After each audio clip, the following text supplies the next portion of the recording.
Good morning, everyone. Good morning, sir. So let's begin today's lecture. This is paper number 2, Business Law of CA Foundation. Already जो कल orientation class हुई थी, तो उस orientation class में मैंने आपको पेपर का स्ट्रक्चर, सिलेबस के बारे में डिस्कस किया था। और सिलेबस में सबसे पहले हम लोग डिस्कस कर रहे हैं इंडियन रेगुलेटरी फ्रेमवर्क। इससे एक ही क्वेश्चन आना है आपका 3 से 4 नंबर का।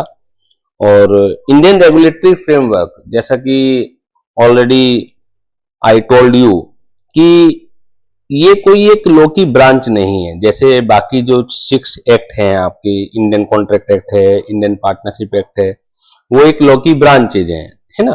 तो इंडियन रेगुलेटरी फ्रेमवर्क एक तरह से एक आधार जिसके ऊपर हमारा लीगल सिस्टम टिका हुआ है, उसके बारे में वी आर डिस्कसिंग। क्योंकि लॉ किसी एक पर्टिकुलर चीज पर बेस नहीं होता है।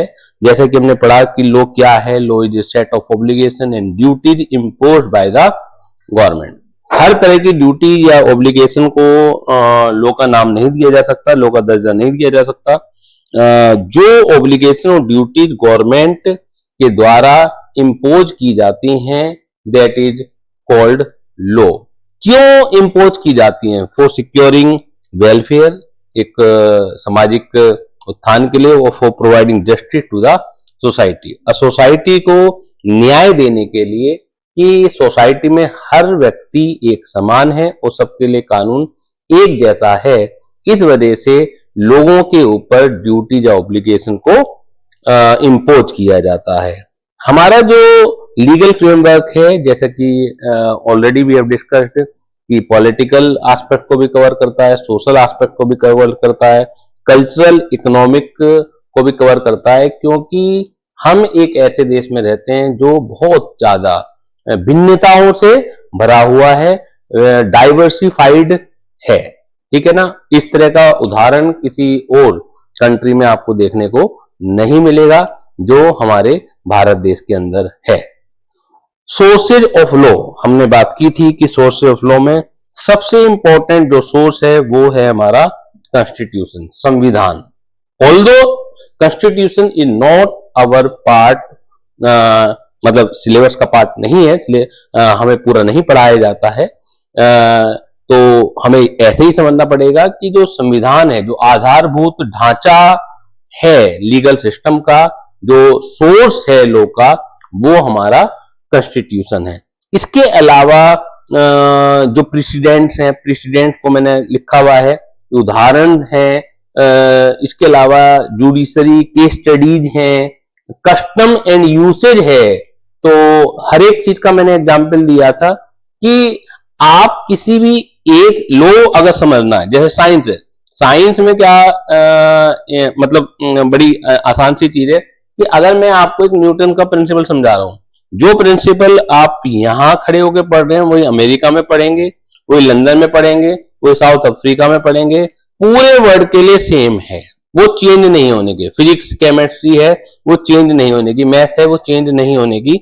लेकिन कॉमर्स में सबसे इंपॉर्टेंट चीज क्या है, खासतौर से लॉ में, कि वो वेरिएबल नेचर की है। उसके ऊपर आप किसी एक चीज को पकड़कर आप सोचें कि वो जो भी मैं प्रिंसिपल समझाऊंगा वो हर जगह लग जाए, वो संभव नहीं है।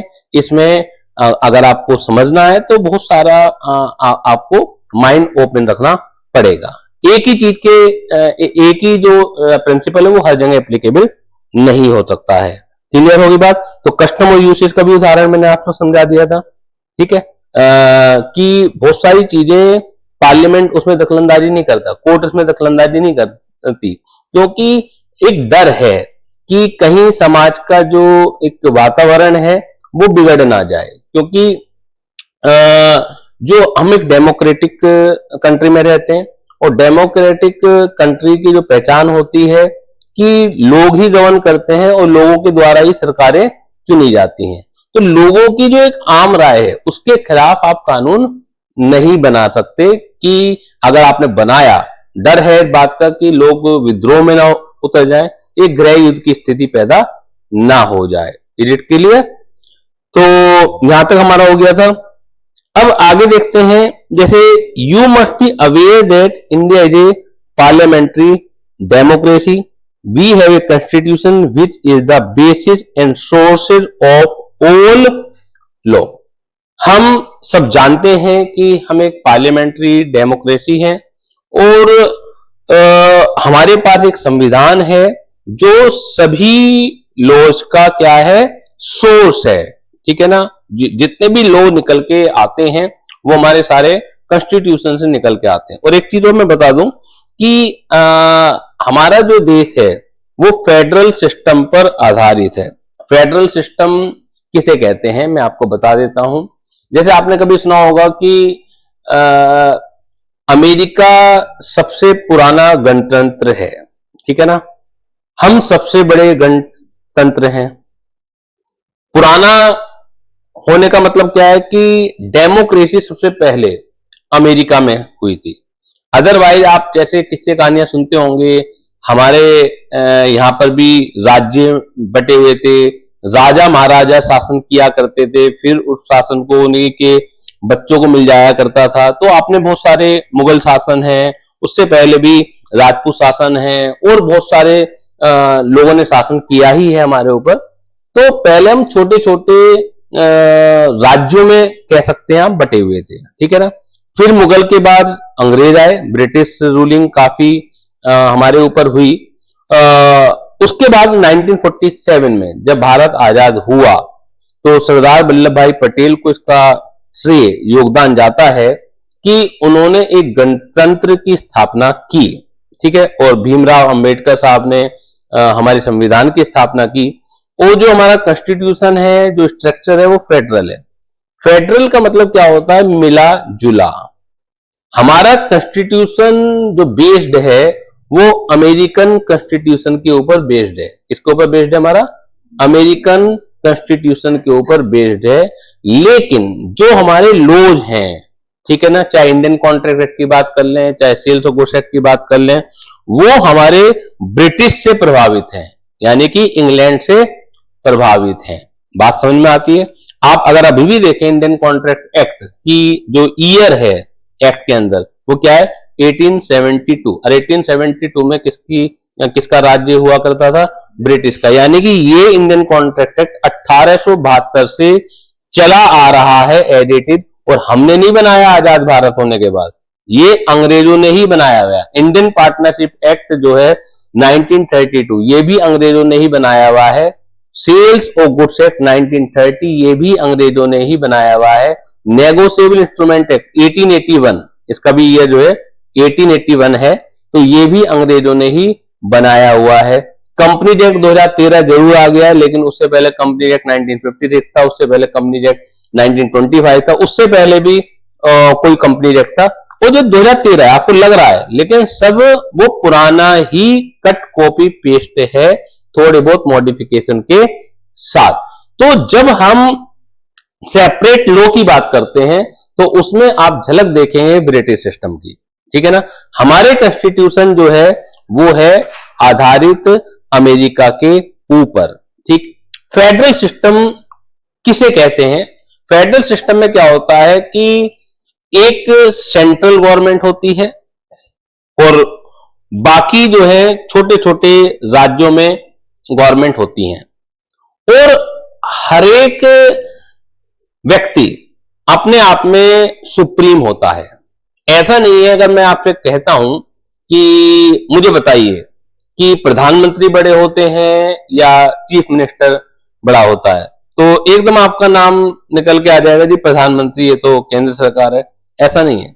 राज्य के अंदर चीफ मिनिस्टर बड़ा होता है, उसमें फिर प्रधानमंत्री भी बड़े नहीं हो सकते। राज्य की जो सरकार है वो उसका पूरा उत्तरदायित्व किसका है, वो वहां की गवर्नमेंट का है। आप देखते होंगे कि अगर आपने सुना हो, थोड़ा सा भी पॉलिटिकल में इंटरेस्ट हो, ममता बनर्जी हैं, तो मोदी सरकार बहुत सारी चीजें वहां करना चाहती है, वेस्ट बंगाल में कहां कर पाती है, वो घुसने भी नहीं देती केंद्र सरकार को। क्यों? क्योंकि वो अपने आप में सर्वशक्तिमान है वहां पर। अगर केंद्र सरकार को कोई भी अभियान, कोई भी काम वहां चलाना हो तो वहां पे ममता बनर्जी से आपको अनुमति लेनी पड़ेगी। ऐसा नहीं है कि हम केंद्र सरकार हैं तो हम अपने मनचाहे तरीके से वहां पर एंटर कर जाएंगे और अपना काम वहां पर कर सकते हैं, वो पॉसिबल नहीं है। इस तरह के सिस्टम को फेडरल सिस्टम कहा जाता है कि एक सत्ता होती है जिसे हम यूनियन गवर्नमेंट कहते हैं। अब वो यूनियन गवर्नमेंट भी छोटे छोटे से राज्यों में बटी हुई है, फिर राज्य जो है जिलों में बटे हुए हैं। तो हर व्यक्ति के पास अपनी कुछ जिम्मेदारियां हैं और हर व्यक्ति के पास अपने फंड को इकट्ठा करने के लिए कुछ राइट्स होते हैं। समझ आ रही बात? आप उसे छोटे या बड़े से नहीं देख सकते हैं। जैसे आप, अगर मैं कहता हूं कि डीएम बड़ा या कमिश्नर बड़ा, आप दो अलग अलग चीजें हैं, दोनों की जो पावर्स हैं वो अलग अलग है। मैं कहने लगूं कि जो यूनिवर्सिटी का वाइस चांसलर बड़ा या डीएम बड़ा, यूनिवर्सिटी में कुछ भी चीज होगा तो डीएम भी कुछ नहीं कर सकता। तो डीएम अपनी जगह शक्ति है, उसके पास पावर है, और एक यूनिवर्सिटी के वाइस चांसलर के पास एक अपनी पावर है। आप कुछ नहीं, एक आपने मूवी देखी होगी, सिंघम मूवी देखी होगी, एक मुझे उदाहरण याद आ रहा है, जरूर देखी होगी सिंघम, देखिए नहीं देखी? तो उसमें जो अजय देवगन का जो सीनियर ऑफिसर था, वो अजय देवगन को, गोवा का किस्सा है, गोवा के किसी थाने का, तो अजय देवगन को कहता है कि मैं आदेश देता हूं, तुम इन अपराधियों को छोड़ो, ठीक है ना? तो नगर लिखित में आदेश दीजिए आप। और फिर वो कुछ इस तरह का डायलॉग बाजी चलती है कि आप होंगे बड़े, लेकिन इस थाने का इंचार्ज सुप्रीम मैं हूं, इस थाने का सिंघम मैं हूं। तो उस डायलॉग बाजी से आप समझ सकते हैं कि आपसे बड़े ऑफिसर होंगे, ठीक है, लेकिन जिस चीज की सत्ता आपके हाथ में है उस जगह के सबसे बड़े आदमी आप ही हैं। इस टाइप के सिस्टम को कहा जाता है फेडरल सिस्टम, कि उसमें ऐसा नहीं है कि ये हमसे बड़ा वो हमसे बड़ा, जो भी चीज आपके हाथ में है उसमें सबसे बड़े आप हैं। तो we elect our representative to the parliament as well as to the legislative assembly of various states. We people यानी कि हम लोग जो हैं वो पार्लियामेंट में हम अपने रिप्रेजेंटेटिव चुन के भेजते हैं। सांसदी का जो चुनाव होता है उसमें फिर प्रतिनिधि हमारे चुने जाते हैं। और स्टेट लेजिस्लेचर का मतलब होता है विधानमंडल, स्टेट गवर्नमेंट के जब इलेक्शन होते हैं। These representative of the people make law in parliament or in their state assembly as the case may be. ये जो रिप्रेजेंटेटिव होते हैं ये पार्लियामेंट में या विधानमंडल में जैसा भी केस हो वो कानून बनाते हैं। इसका मतलब हम ही तो बना रहे हैं, हमने तो चुन के भेजा है उन्हें, ठीक। So parliament is the ultimate law making body. The law passed by the parliament may apply throughout all or a portion of India. जो पार्लियामेंट के द्वारा बनाया गया लॉ है वो होल ऑफ इंडिया में अप्लाई हो सकता है या पार्ट ऑफ इंडिया में अप्लाई किया जा सकता है, as the case may be. In general parliament के द्वारा जो बनाया गया लॉ है इन जनरली पूरे इंडिया में अप्लाई होता है, लेकिन स्टेट लेजिस्लेचर के बनाया गया जो नियम है, जो कानून है, वो केवल उस राज्य की सीमाओं के अंदर ही लागू होगा, उससे बाहर लागू नहीं होगा, ये कन्फर्म है। जब धारा 370 नहीं हटी थी तो बहुत सारे पार्लियामेंट के कानून भी जम्मू एंड कश्मीर में एप्लीकेबल नहीं हुआ करते थे। तो उसका भी मैं आपको एक पूरी हिस्ट्री समझाता हूं, जम्मू एंड कश्मीर की क्या थी परिस्थिति, क्या थी, क्योंकि इससे क्या है, लॉ की जो अंडरस्टैंडिंग है वो आप में धीरे धीरे करके समझ में आएगी। जैसे मैंने बताया कि अंग्रेजों का जो शासनकाल था उससे पहले मुगल थे। अंग्रेजों का शासनकाल भी आप ये मत समझिए कि जैसे आज इंडिया दिखता है वैसा ही था, ठीक है। अंग्रेज क्या करते थे, उनके तो कुछ ही लोग ऑफिसर थे। आपने देखा होगा रानी लक्ष्मीबाई भी अंग्रेजों के समय थी, अंग्रेजों ने उन्हें मारा भी था, ठीक है। तो पहले भी अंग्रेजों के शासनकाल में भी, इवन मुगलों के शासनकाल में भी छोटे छोटे राज्य थे। आपने देखा होगा कि किसी मुगल का महाराणा प्रताप से युद्ध हो गया, किसी का किसी से युद्ध हो गया। इसका मतलब उस दौरान भी छोटे छोटे राज्य हर जगह थे। लेकिन क्या होता है, बड़े इलाके पर मुगलों का शासनकाल था तो इसलिए कह दिया जाता है कि मुगल शासन काल का दौर था ये। लेकिन ऐसा नहीं है कि पूरे देश में मुगल शासन ही था। और 1947 से पहले जो हमारा इंडिया था, वो बांग्लादेश भी उसके अंदर शामिल था और पाकिस्तान भी हमारा उसके अंदर शामिल हुआ करता था। तो बहुत पहले की अगर बात करें तो अफगानिस्तान भी कभी कहते हैं कि वो एक भारत का हिस्सा रहा है। क्लियर? तो अंग्रेज कुछ लोग, और अंग्रेज जो आए थे, अगर आपने सुना हो तो ईस्ट इंडिया कंपनी थी। तो ईस्ट इंडिया कंपनी तो केवल व्यापार करने के लिए आई थी। अभी दोबारा से भी उसे लाइसेंस मिल रहा है, मोदी सरकार में भी सुनने में आ रहा है, फिर कुछ विरोध भी हुआ था, अभी मुझे पता नहीं कि क्या चल रहा है गवर्नमेंट के मन में। तो ईस्ट इंडिया कंपनी सिर्फ और सिर्फ क्या करने आई थी? व्यापार करने आई थी। ऐसा थोड़ी है कि पहले लोग व्यापार नहीं करते थे, पहले भी एक राज्य का व्यापारी दूसरे राज्य के राजाओं को खुश करके वो उनसे परमिशन लेता था कि मैं अपना माल यहाँ पे बेच सकता हूँ या नहीं बेच सकता हूँ। वो तो बहुत पुराने समय से ही चीजें चली हुई आ रही हैं प्रचलन में। तो ईस्ट इंडिया कंपनी सिर्फ और सिर्फ व्यापार करने के लिए आई थी। लेकिन उन्होंने क्या किया? उन्होंने जब देखा कि यहाँ के जो राज्य हैं, जो राजा महाराजा हैं, तो वो लोग आपस में एक दूसरे से क्या करते हैं, एक क्लसने की भावना रखते हैं, शत्रुता रखते हैं। ठीक है? और हम लोग क्या करते थे कि हम लोग कभी भी साइंस के ऊपर ज्यादा विश्वास नहीं करा हमने। हम लोगों ने क्या किया? धर्म के ऊपर ज्यादा विश्वास किया, आस्था के ऊपर ज्यादा विश्वास किया। वो लोग टेक्नोलॉजी में हमसे बहुत आगे थे। ठीक है? उनके पास आधुनिक हथियार थे, बंदूकें थी, गोला बारूद था, हमारे पास तलवारें थी। ठीक है ना? और बाकी जो ट्रेडिशनल हथियार होते थे जिन्हें बनाने में भी सदियां निकल जाती थी। तो आप ये सोचिए कि अगर आपके पास एक आज की तारीख में हम बात करें कि जो भी आधुनिक हथियार चल रहे हैं, और 1 लाख लोगों की फौज जो तलवार लेके भी चल रही है, तो एक आदमी क्या 1 लाख लोगों को कवर नहीं कर सकता? कर जाएगा। स्टैन गन ले रखी है आपने, धड़ धड़ धड़ उसमें गोलियां निकल रही हैं, 1 लाख लोग भी क्या करेंगे? तो अंग्रेज जो शासन कर पाए हमारे ऊपर, उसका मेन रीजन क्या था? अदरवाइज तो मुट्ठी भर लोग थे, ये थोड़ी है कि वहां की जनता सारी सारी आ गई। ठीक है? उसका मेन रीजन क्या था? कि उनके पास आधुनिक हथियार थे। तो उन्होंने जब एक एक राज्य करके हथियाना स्टार्ट किया, तो सब पूरे देश में ही फैल गया चीज कि हम इनसे मुकाबला नहीं कर सकते, इनके हथियारों से मुकाबला नहीं कर सकते। तो राज्य जो चलाते थे वो राजा महाराजा ही चलाते थे, लेकिन उनसे क्या किया करते थे? हम लोग टैक्स वसूल किया करते थे। यानी कि ब्रिटिश गवर्नमेंट ने तो क्या किया, ईस्ट इंडिया कंपनी ने तो क्या किया, अपने कुछ लोग बैठा रखे हैं, नुमाइंदे बैठा रखे थे। ठीक है? वो नुमाइंदे की पावर इतनी थी कि बाकी जो राजा महाराजा थे उनसे क्या किया करते थे? डरते थे। डरना क्यों लगता था? क्योंकि पता था कि अगर इनकी बात नहीं मानेंगे तो हमारा राज्य हथिया लेंगे। लेकिन अल्टीमेटली पावर में वही लोग थे, लेकिन उनसे क्या करते थे? टैक्स वसूला करते थे, जैसे आज की तारीख में भी होता है।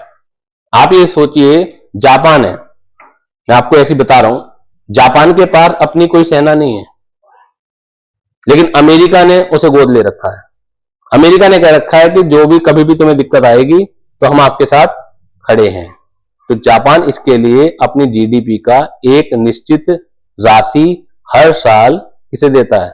अमेरिकन गवर्नमेंट को देता है। ऐसी भारत में भी कुछ लोग गोद ले रखे हैं जो छोटे छोटे देश हैं, तो उनकी जिम्मेदारी भारत के पास है। तो वहां की जीडीपी का कुछ हिस्सा हमारे पास आता है, जिनके पास अपनी सेना है ही नहीं या लड़ नहीं सकते। समझ आ रही है बात आपके? तो ऐसे ही पहले भी हुआ करता था। अब मैं बहुत ज्यादा पुरानी बातों पर ना जाके सीधे कश्मीर पर आता हूं। तो जब इंडिया आजाद हुआ, जब ब्रिटिश रूलिंग को लगने लगा कि अब हमारे रिसोर्सेज, हमारे लोग मर ज्यादा रहे हैं और हमें इनसे ज्यादा फायदा होगा नहीं, तो उन्होंने मन बना लिया कि 1947 में कि हम आजाद कर देते हैं। फिर आजाद के बाद का आपको पता ही है कि इंडिया और पाकिस्तान अलग कर दिया गया है। उस समय कश्मीर अलग था। 15 अगस्त 1947 को कश्मीर अलग था। ठीक है ना? कश्मीर भी अलग था और हैदराबाद की सल्तनत भी अलग थी। अब कश्मीर अलग था, कश्मीर बहुत छोटा सा राज्य था, उसके राजा हिंदू थे, जनता मैक्सिमम मुसलमान थी। उसके राजा हिंदू थे और जनता क्या थी? मैक्सिमम मुसलमान थी। अब क्या हुआ कि पाकिस्तान ने आक्रमण कर दिया कश्मीर के ऊपर। पाकिस्तान ने क्या कर दिया? आक्रमण कर दिया, क्योंकि पाकिस्तान बड़ा हो गया, उसके पास पावरफुल सेना थी। अगर हम कश्मीर के मुकाबले बात करें तो उन्होंने कुछ हिस्सा जो है अपने कब्जे में ले लिया। राजा हरिश्चंद्र, क्योंकि वो हिंदू थे, पाकिस्तान में नहीं जाना चाहते थे, तो वो सरदार वल्लभ भाई पटेल के पास आए, फोन किया कि जी हमें बचा लीजिए। और सरदार वल्लभ भाई पटेल ने शर्त रखी कि आपको हम में मिलना पड़ेगा, आप अलग नहीं रह सकते। 1947 में भी ऐसा नहीं था हिंदुस्तान जैसा आप दिख रहे हैं।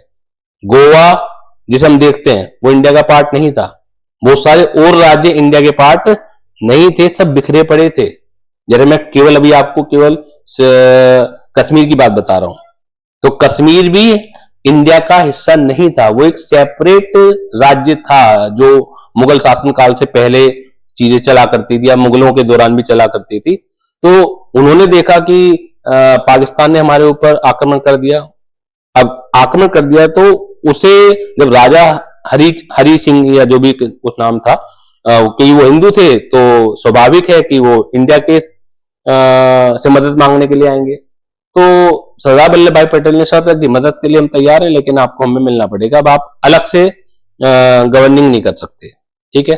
तो राजा हरि सिंह के पास भी ज्यादा समय नहीं था, उन्होंने ये बात मान ली और फिर इंडिया उनके बचाव में आया। और जब बचाव में आया तो पाकिस्तान को भागना पड़ा। लेकिन उस समय तक पाकिस्तान ने जितने हिस्से को अपने कब्जे में ले लिया था उसे कहते हैं पीओके, पाक ऑक्यूपाइड कश्मीर, पाक ऑक्यूपाइड कश्मीर। तो अभी तक वो झगड़ा चल ही रहा है कि कश्मीर किसका है। तो अगर संवैधानिक दृष्टि से देखा जाए तो राजा हरि सिंह का था, हरि सिंह का था। अब हरि सिंह किसको बेचना चाहे, उसने इंडिया को बेचा, तो इसका मतलब है संवैधानिक दृष्टि से देखा जाए तो हमारा है वो, ठीक है, क्योंकि हरि सिंह का जो एग्रीमेंट है वो इंडियन गवर्नमेंट के साथ है। लेकिन तत्कालीन जो नेहरू सरकार थी, पीओके जितना कब्जा कर चुके थे ये लोग, जो इंटरनेशनली संस्थाएं होती हैं वहां पे इस मुद्दे को ले गए।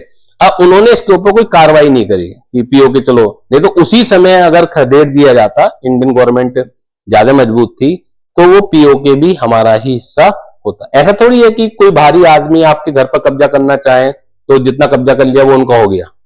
लेकिन आपने कोई क्योंकि कदम नहीं उठाए उसके खिलाफ, बाकी कब्जा होने से तो रोक लिया, लेकिन जितना कब्जा हो चुका था उसी समय अगर स्टेप उठा दिए जाते तो ये झगड़ा यहां तक आता ही नहीं।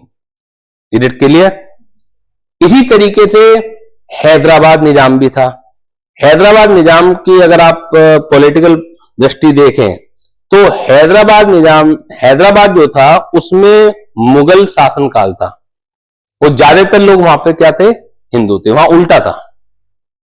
लेकिन अगर आप जियोग्राफिकल पॉइंट ऑफ व्यू से देखें तो हैदराबाद जो है वो इंडिया के बिल्कुल बीचों बीच आ रहा है, पाकिस्तान एक अलग है। तो हैदराबाद निजाम जो है पाकिस्तान के साथ मिलना चाहता था, हैदराबाद निजाम जो है पाकिस्तान के साथ मिलना चाहता था, लेकिन क्योंकि आपकी टेरिटरी आपस में नहीं मिल रही। अगर आप नक्शे को देखें तो पाकिस्तान कहां है, हैदराबाद तो इंडिया के बिल्कुल बीचों बीच है। तो अगर कोशिश करके भी देखोगे कंट्रोल करने की तो आसान नहीं है, ऐसा नहीं असंभव है, आसान नहीं है कि आपको सेना भी भेजनी है तो कैसे भेजोगे। केवल आपके पास हवाई मार्ग ही है, सड़क मार्ग है ही नहीं, क्योंकि बाकी तो सड़क मार्ग इंडिया के पास है। किस तरह से आप कंट्रोल करोगे? तो हैदराबाद निजाम ने खूब कोशिश करी, फिर वल्लभ भाई पटेल ने बहुत सख्ती दिखलाई।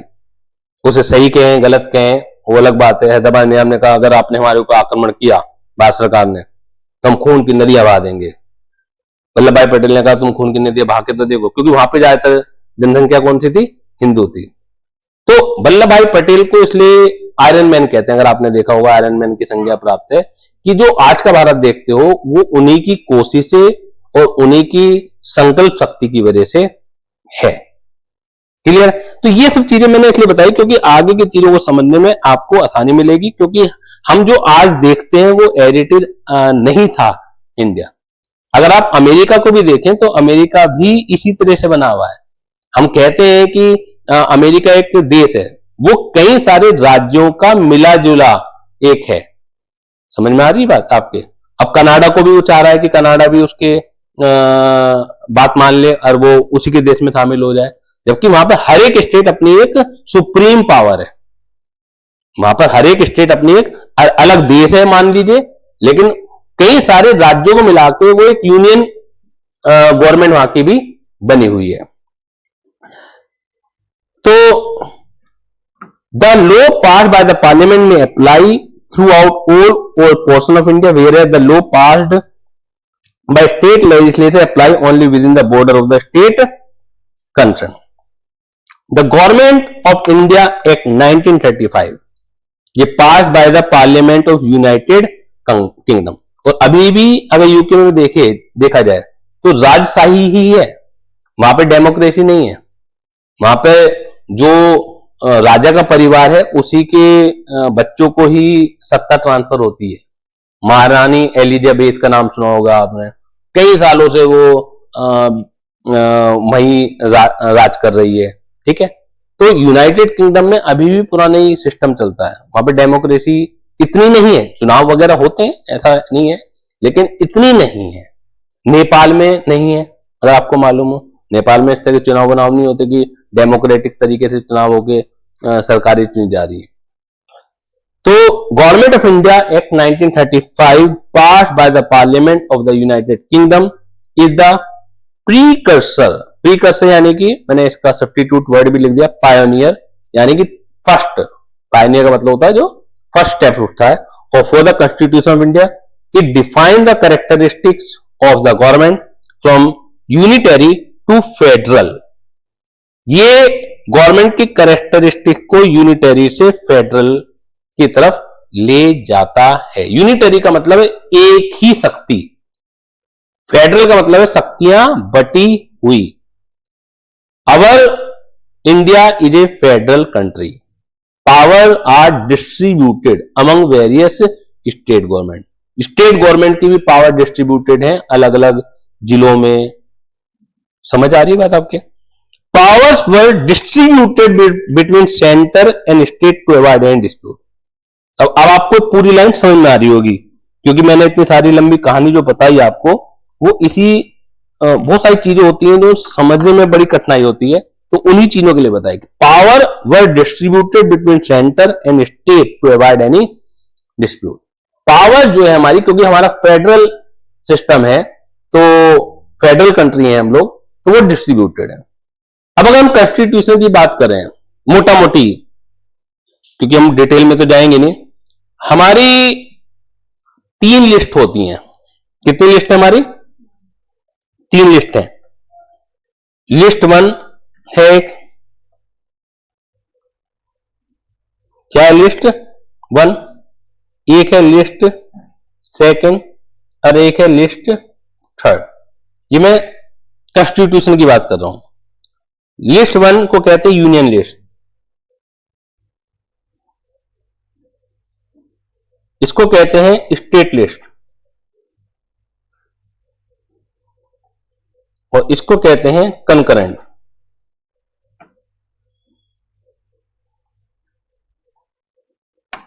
तीन लिस्टों में हमारा कॉन्स्टिट्यूशन पावर को डिस्ट्रीब्यूट करता है। लिस्ट 1 में जो भी मैटर लिखे हुए हैं, आपको उससे मतलब नहीं है कि क्या क्या मैटर लिखे हुए हैं, केवल अंडरस्टैंडिंग पार्ट आपको करना है। उन पर सिर्फ और सिर्फ union government can make the law. State government has no power to make the law which are listed in union list. List 2 talks about power of the state government. Those matters which are listed in list 2, only state government can make the law.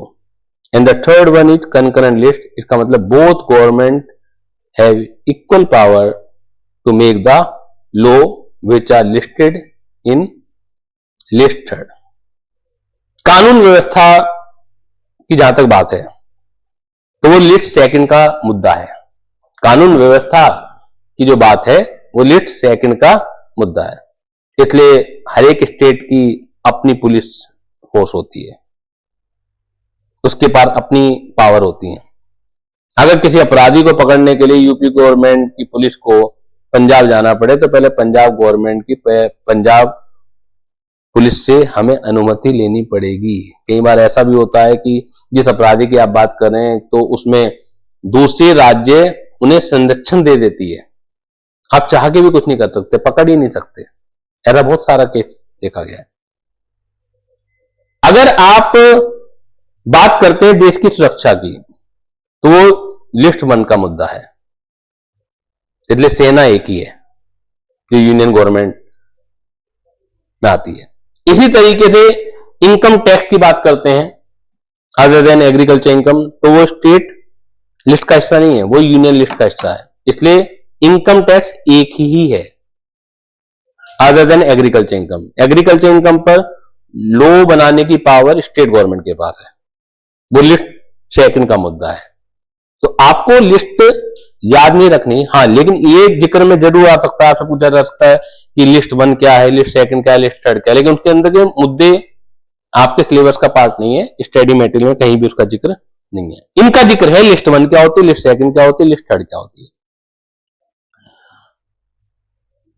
The constitution of India 1950 is foremost law that deals with the framework within which our democratic system work and our law are made for the people by the people।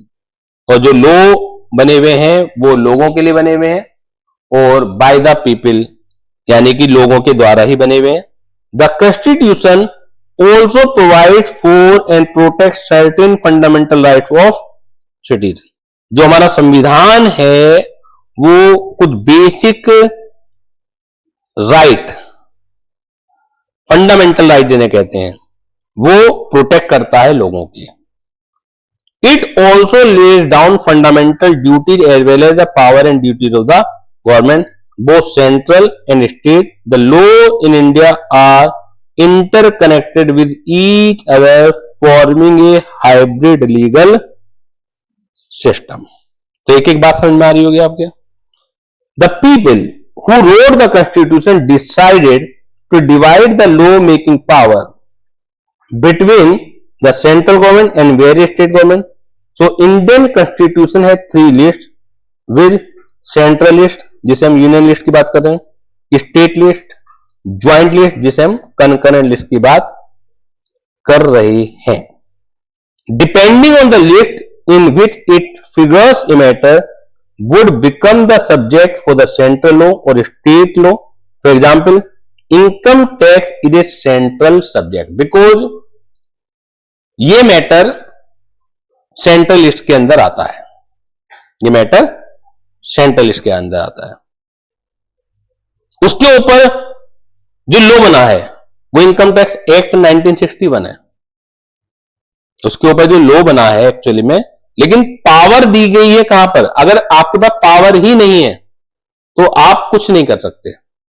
Union list के अंदर पूरा का पूरा income tax act defined नहीं है, वहां तो ये डिफाइंड है कि union government has the power to tax all income other than agricultural income. यानी कि गवर्नमेंट अगर चाहे तो वो किसी भी इनकम पर टैक्स लगा सकती है अदर देन एग्रीकल्चर इनकम।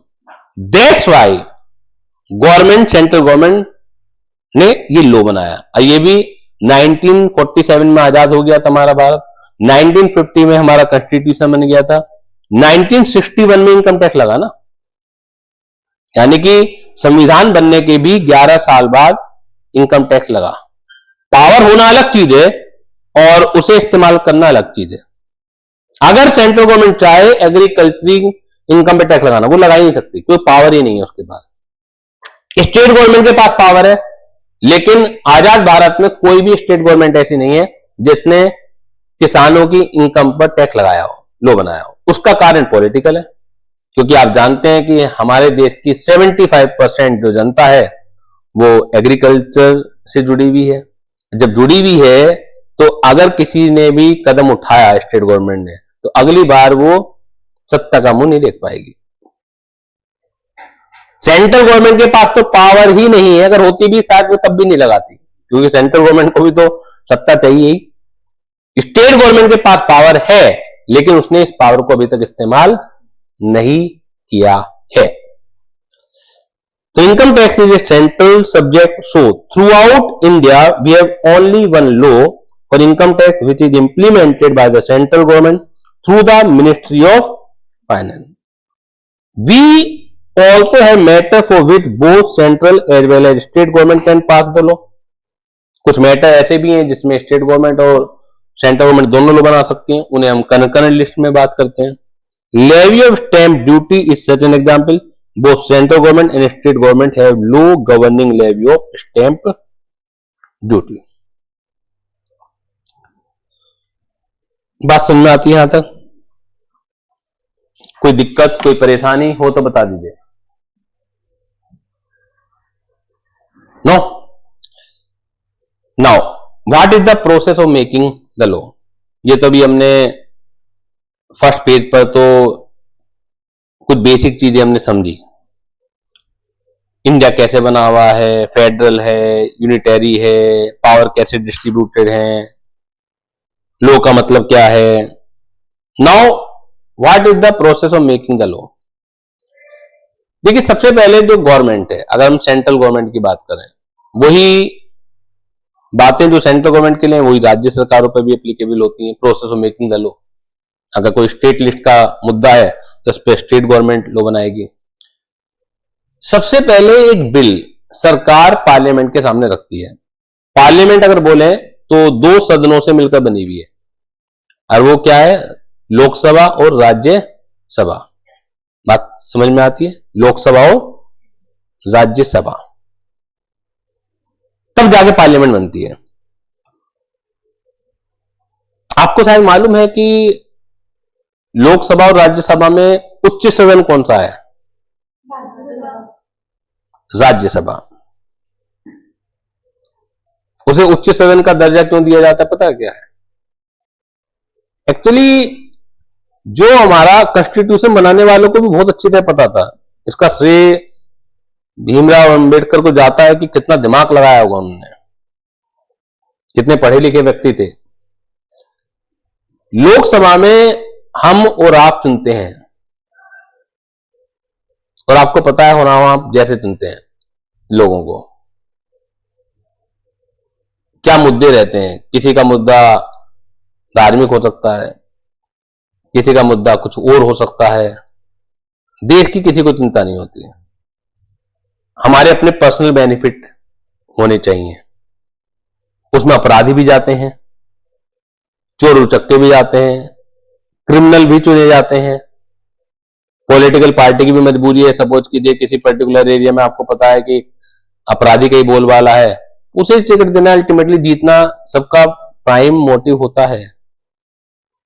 और हर पार्टी, कोई भी पार्टी से अछूती नहीं है, चाहे वो बीजेपी की बात कर लें, चाहे कांग्रेस की बात कर लें. सभी लोग अपराधियों को, बड़े बड़े माफियाओं को टिकट देने के लिए मजबूर होते हैं, क्योंकि वहां की जनता अगर उन्हें ही अच्छा समझ रही है, चाहे वो डर की वजह से, चाहे अदरवाइज, तो क्या करें.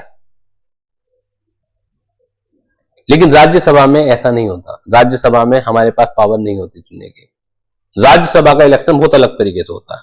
इसलिए राज्यसभा में इन जनरल आप किसी माफिया को नहीं देखोगे. माफिया को हम चुनते हैं. राज्यसभा में सचिन तेंदुलकर भी मेंबर रह चुका है, रेखा भी मेंबर रह चुकी हैं, रतन टाटा टाइप के उद्योगपति मेंबर रह चुके हैं. वहां चुने ही नहीं जाते.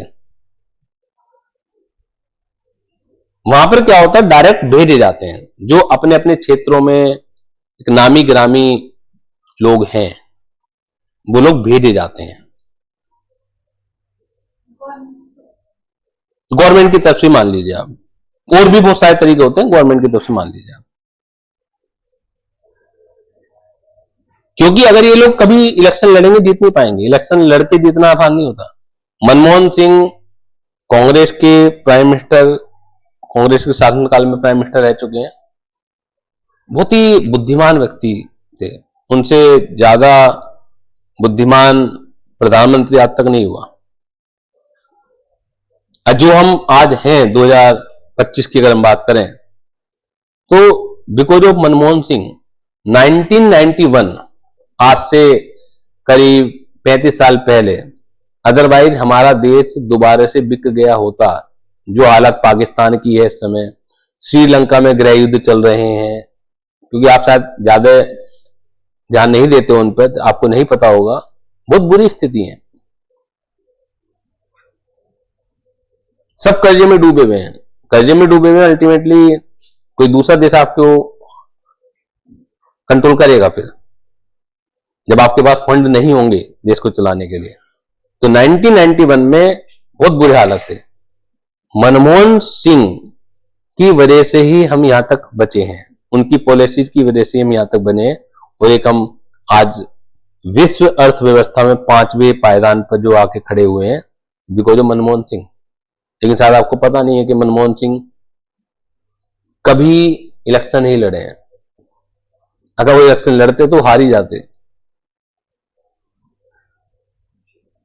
और प्रधानमंत्री बनने के लिए आपको मेंबर बनना जरूरी है, तो राज्यसभा से भेजे जाते हैं ऐसे लोग जो होते काबिल हैं, लेकिन पता है कि लोगों को वो काबिलियत समझ ही नहीं आएगी।